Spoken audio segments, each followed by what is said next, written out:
Hello mga ga, simple lang po talaga yung mga ingredients natin dito at hindi po natin dito kailangan yung mixer. Sa mga hindi pa nakakaalam po ay sungaw po tayo ngayong magsalita kasi wala po tayong ngipin sa itaas. Yun.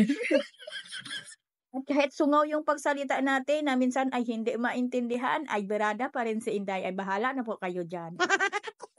So dito sa unang gagawin po natin ay mag-caramelize lang po tayo ng half cup ng white sugar at lagyan lang po natin ito ng 1/8 cup ng tubig. Basain ko lamang tong ating asukal dito sa ating tubig at isa lang na natin. Mahinang apoy lang pong kailangan natin dito at hintayin lang po natin itong mag-caramelize. At pag ganito na yung kulay ng ating asukal ay ilipat na po natin ito agad sa nakaready na po natin na hulmahan. Ayan, hindi naka-on yung ating camera sa pagbuhos natin. At para pang toppings at pang design na din natin ay maglagay po tayo dito ng pineapple slice at yung ating cherries. Perteng sungawaga, ang hirap talaga, hindi tayo makakapagsalita ng maayos.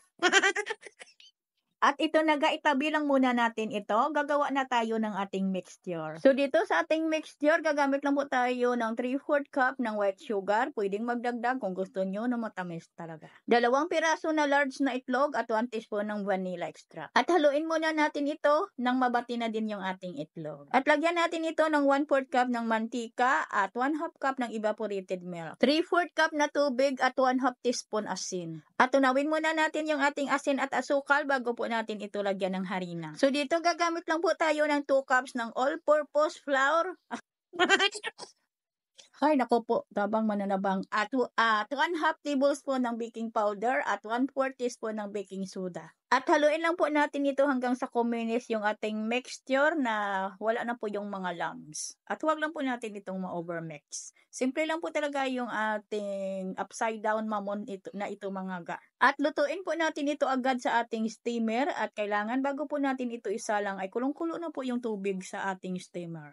At pwede natin itong takpan ng aluminum foil para hindi na po tayo magbalot ng malinis na tela sa takip ng ating steamer. At pwede naman na huwag lang po natin takpan ng aluminum foil basta yung takip ng ating steamer ay balutin lang po natin ng tela para hindi din matubigan yung ating niluluto. At niluto ko lang po ito mga ga sa katamtaman lang pong apoy ng ating kalan sa loob ng 35 minutes. At mag-stick test lang po tayo. Tingnan lang po natin kung ito'y luto na ba. Pag meron pang basa na sumama sa ating steak ay ibig sabihin ay hilaw pa ho yan yung ating mixture. At pag malinis na yung ating steak ay luto na po yan. At bago po talaga natin yan itaob ay siguraduhin muna natin yung bandang gilid ay mas-scrape po natin para madali lang pong matanggal. At ito na po yung pinaka-exciting na part. Na yung kahit masakit pa yung pinagabutan po ng ating ngipin ay kakain pa rin.